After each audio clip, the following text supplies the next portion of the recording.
자, 1월 1일 예. 뜨거 될는지 모르겠습니다. 자, 핫한 시간 바른미래당의 하태경 최고위원 첫날부터 함께합니다. 안녕하십니까? 예, 반갑습니다. 새해 복 많이 받으십시오. 해피 뉴 이어입니다. 해피 뉴 이어. 컨디션이 많이 좋아졌습니다. 아, 그러세요? 예, 저도 저 이번에 A형 독감이 그렇게 비난을 많이 받던 외국 출장 갔다 와가지고. 근데 저는 그러시군요. 김성태 원내대표 이제 원내대표 아니죠? 김성태 의원하고 같이 가신 거예요? 같이 간 건 아니고. 다른... 거기는 이제 대놓고 휴양지로 간 거고 저희들은 그런 일하러 갔죠. 일하러 어디로 가셨다 오셨어요? 인도네시아로 왔습니다. 웬 인도네시아로? 인도네시아가 이제 제가 국방위원이잖아요. 예. 대한민국 무기 수출 1위가 인도네시아입니다. 아, 그건 저도 압니다. 예, 그래서 이제 2조 5천억을 수출했더라고요. 잠수함에다가 비행기에다가. 그래서 제가 인도네시아 국방장관, 예. 국방 담당 하원 부의장, 예. 뭐 이런 분들 만나고. 혼자 가셨어요, 아니면? 아니 몇 분? 국방위원장 국방위 모시고.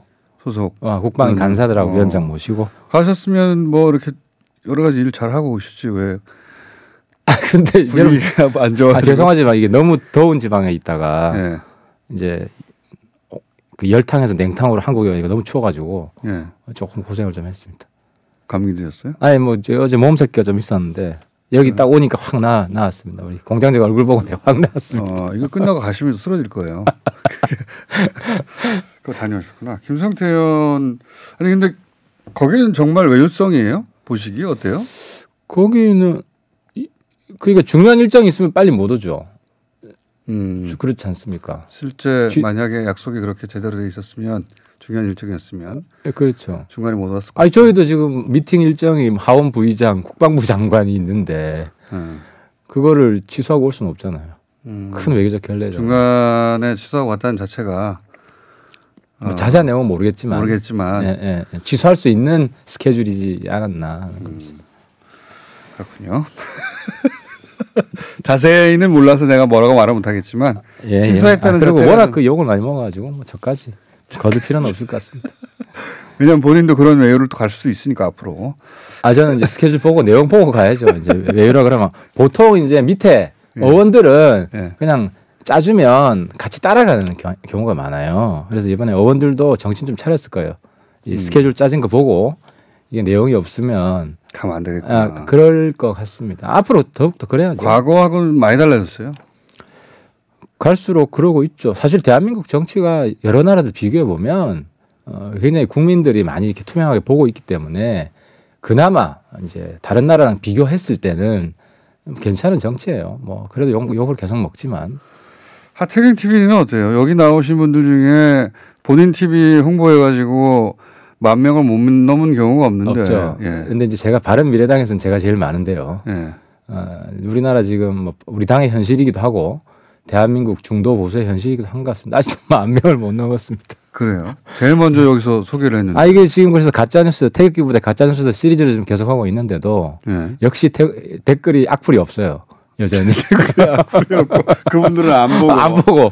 전부 다 이거 잘 배우고 갑니다. 이런 잘 배우고 갑니다. 선풀밖에 없고 해서 선풀밖에 없고. 지금 작전에 실패하고 있습니다. 태극기 부대 노이즈 마케팅의 작전인데 그분들도 꽤 정치적으로 노예지고 있는 것 같습니다. 하태경 TV를 많이 구독을 해 주셔야 가짜뉴스, 보스가 바라본 진짜 가짜뉴스를 팩트체크해서 정리할 수 있는데 그걸 지금 사람들이 안 본다는 얘기잖아요. 그렇죠. 그죠? 지난번에 이제 방송하고 바로 그 친박의 탄핵 7웅은 누구인가 이런 자극적인 제목으로. 7웅이요? 웅. 탄핵한 게 잘못한 게 아니잖아요. 친박 중에 7명의 기여한 사람들이 있다. 누구인가. 그래요?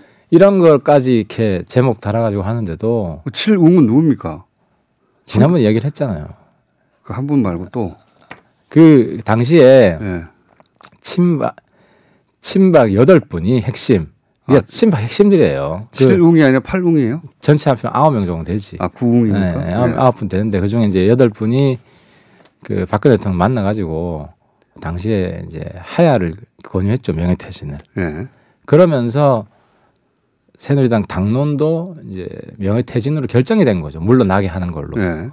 그게 분기점이었어요. 친박마저도 이제 박근혜 퇴진에 동참하는. 그 탄핵이 지금 기세가 이게 이렇게 그냥 끝날 일이 아니니 그러면 스스로 차라리 물러가는 걸로 가자. 그렇죠. 라고 박근혜 대통령과 가까웠던 그 친박조차 퇴진으로 입장을 정하면서 탄핵까지 갈 수 있었다. 그렇죠. 그때 입장이 1월 퇴진, 3월 대통령 보궐선거 뭐 이런 입장을 가지고. 그보다 좀 더 뒤였던 것 같은데 어쨌든 간에. 예. 예. 그래서 그 뒤에 청와대도 국회한테 명예퇴진할 테니까 일정을 잡아달라. 뭐 이런 식으로 핑퐁 게임이 있었죠. 그러다가 그걸 분기점으로 그렇다면 탄핵까지 가자 하게 됐고. 그게 이제 탄핵안이 국회에 상정된 결정적인 전환점이죠. 왜냐하면 새누리당 당론이 명예퇴진으로 됐으니까. 퇴진으로 됐기 때문에. 그런데 거기 기여했던 사람이 9명의 친박 진영이 있다. 그렇죠. 그거 다 친박들이 한 겁니다. 심지어 지금 대한애국당 열심히 하시는 그분도 같이. 아 그래요? 예, 같이 하셨죠. 조원진 대표도. 예, 그때 같이 하셨습니다. 김진태 의원 지난번에 말씀. 그렇죠. 김진태 의원 지난번에 말씀드렸고. 그 이야기 하시니까 서청원 의원도 그때 거기... 같이 하셨죠. 그 앞장서 하셨죠. 그죠. 예. 예. 그런 이야기들 자세하게 이제 하태경 TV에서 하고 있는데 와서 보지를 않고 싫어요가 10개도 안 돼요. 싫어요 없어요. 다 좋아요. 굉장히 순도는 없습니다. 여기서 그러면은 하소연 좀 하세요. 예.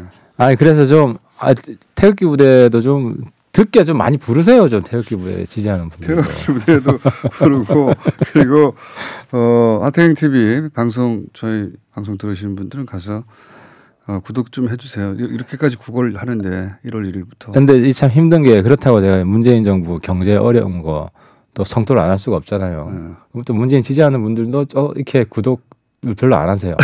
약점 못 들어오다. 그래서 이 충신이 가는 길이 참 어렵다. 외로운 길을 간다. 역사 속에서. 알겠습니다. 자, 하태경 TV 구독자 7,000명이 불과하다고 괴로움을 토로하고 계십니다. 1월 1일부터. 최소한 10,000단위는 돼야. 그죠? 그렇습니다. 하지만 바른미래당 의원 중에는 제일 많죠. 예, 바른미래당 의원 중에는 아니네요. 우리 이현주 의원이 바른미래당 의원. 이현주 의원은 저도 한번 본 적이 있는데 싫어요가 대부분이에요. 좋아요가 아니라.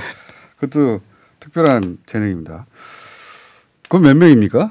이현주 의원 상당히 높을걸요. 홍카콜라 다음이지 않을까 싶은데요. 아 그래요? 예. 예, 6만 명이 넘었네요. 그러네요. 저보다 10배네요. 그 대부분이 싫어해요, 근데. 어쨌든 관심 끄는데 성공한 거죠. 자, 어제 그 국회 운영위는 보셨어요? 좀 봤는데. 다른 못 보셨죠. 저도 다른 못 봤는데. 예, 중간중간에 봤는데 좀. 그러니까 이제 딱 그렇게 요약할 수 있겠더라고요. 이제 나경원 원내대표가 양두구육이라고 비난했잖아요. 예. 근데 여기 양의 머리를 걸고 개고기를 판다. 근데 여기는 보니까 내가 구두양육이야. 구두양육. 그러니까 예리하게 공격할 것처럼 사냥개처럼 그렇게 폼만 잡다가 막상 뚜껑 열어 보니까 양처럼 온순한 아무 내용도 없는. 온순하지는 않았는데. 그러니까 겉으로만 시끄럽게 하고 내용은 뭐 실제로 타격이 없잖아요. 한 방이 없은 뭐 그런. 조국 민정수석을 자유한국당에서 그렇게까지 물론 뭐 다른 야당들도 당연히 민정수석이라는 자리 때문에 조국 민정수석에 대한 뭐 비판과 공격이 많긴 했습니다만 자유한국당이 굳이 마지막 날 이렇게까지 끌고 나온 이유가 있겠죠. 조국 민정수석이 상징하는 바가 있고. 그러니까 앞으로 나오라 그러면은 나오세요. 물론 하태경이 청문위원으로 들어있으면 좀 긴장하셔야 되겠지만 제가 안 들어있으면. 그러니까 나가서 손해를 안 봤어요. 손해를 안 본 정도가 이득이었어요. 그렇죠. 물론 이제 앞으로 어떤 게 나올지 봐야 되겠지만. 근데 좀 우려스럽긴 해요. 지금 청와대 6급, 기재부 5급 해서 계속 폭로 내용이 나오잖아요. 그리고 여기에 대한 그 명쾌한 반박도 지금 안 되고 있어요. 사실은 여러 가지 이슈가. 때문에 아마 올해 내내 이런 걸 가지고 시끄러울 것 같다는 생각도 들고요. 뭐 야당 입장에서는 당연히 그렇게 공격할 수 있는데 제가 궁금한 건 야당 보수 야당이든 아니면 뭐 다른 야당이든 조국 민정수석을 굳이 딱 집어서 거론한 이유가 뭐냐? 보수 야당이 보기에 조국 수석이 가지고 있는 어떤 이상이나 상징성이나 혹은 위험성, 저 사람 저렇게 두면 또 하나의 대권 주자가 되는 게 아닌가? 뭐 이런 측면도 없지 않은 것 같고 뭐 그런 머릿속에 있는 조국 수석의 위상이 어떤 겁니까? 잠재적 위험성이. 실제 업무적 문제 말고.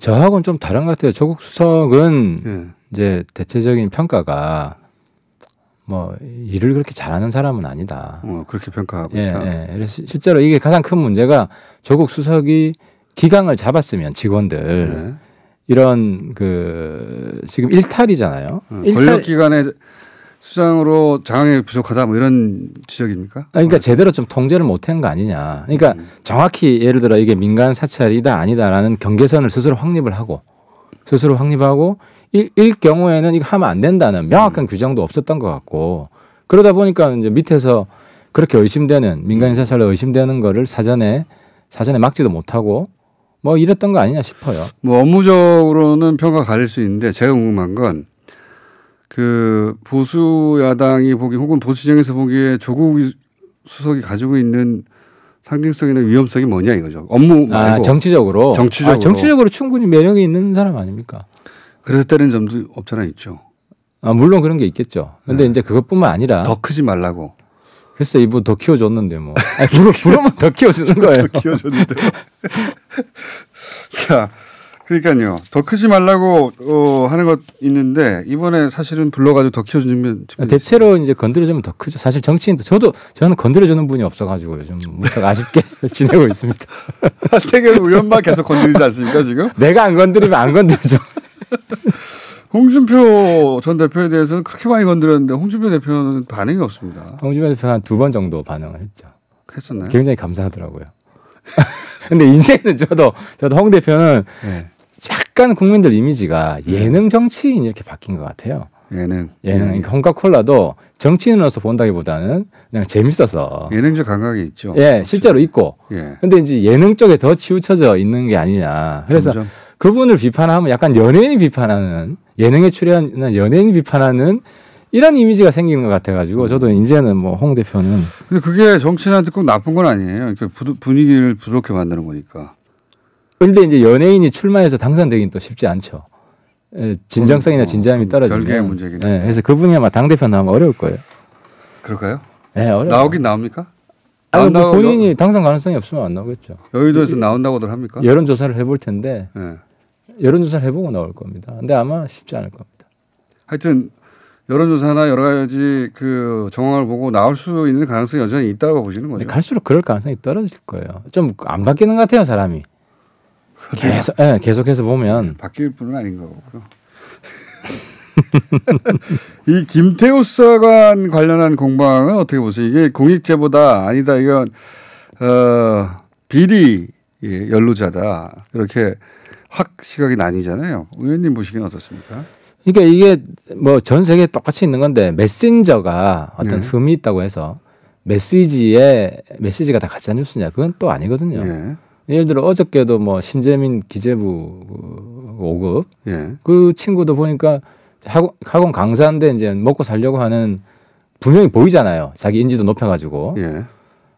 근데 그렇다고 해서 그 친구 이야기하는 게 거짓말이냐? 거짓말이냐?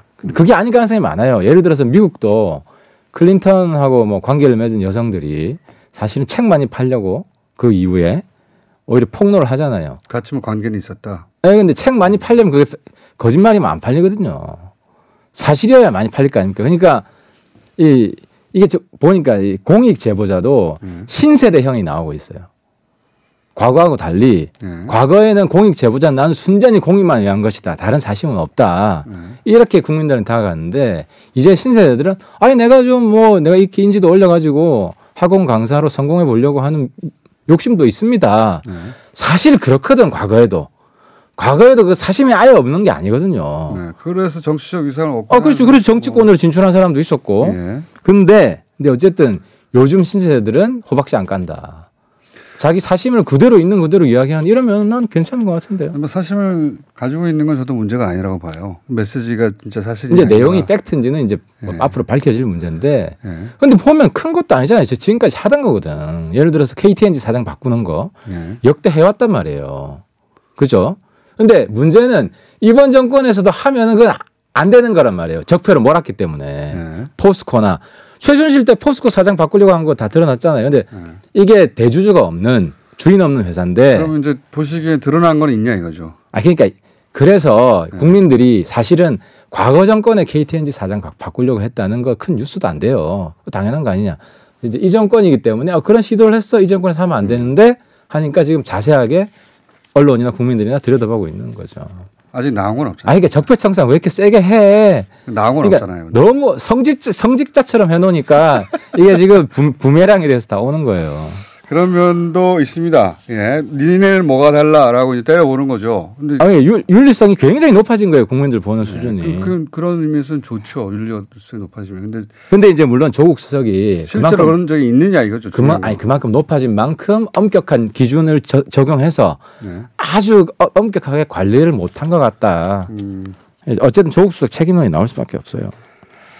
아니 결국은 그건 것 같아요. 결국 그래서 팩트가 있느냐로 귀결되는 걸 텐데, 예.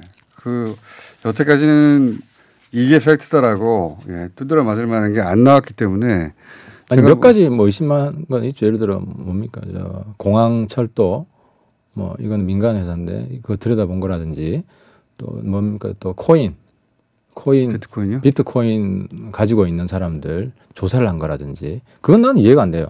아니, 정책을 비트코인 관련 정책을 만드는데 입안하는데 그 개인 보유자 얼마 가지고 있는 거를 조사할 이유가 뭐가 있어요? 민간인들. 자, 보통 이제 그 민간인들 조사할 때는 그 사찰을 했다고 할 때는 목적이 있잖아요. 그 사람들을 그렇죠. 어떻게 하겠다고 하는 정치적 목적이 있고 그 목적의 수단으로서 사찰을 하는 거 아닙니까? 저 사람 보내야 되는데 보낼 정보가 필요하니 사찰을 하자.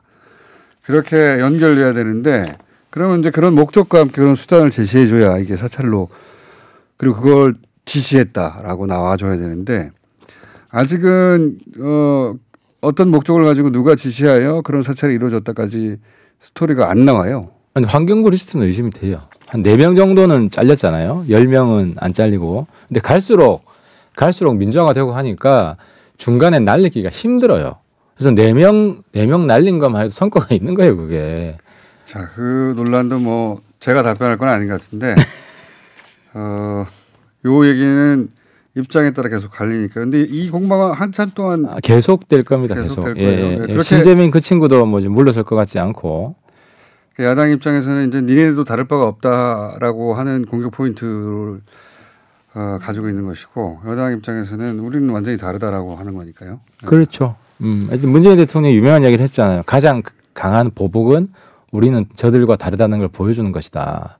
굉장히 멋있는 말이었는데 저는 그게 지금 부메랑으로 돌아오고 부메랑이 돌아오는 게 아니라 부메랑을 만들어 보려고 하는 거 아닙니까? 없는 부메랑을. 자, 북한 이슈는 어떻습니까? 오늘 이제 북한도 이제 제 입장은 아시겠지만 저는 이제 비판적 협치 입장인데 작년까지는 대체로 이제 지지하는 입장이었는데 연말에 가면서 문재인 대통령이 너무 강박이 심했어요.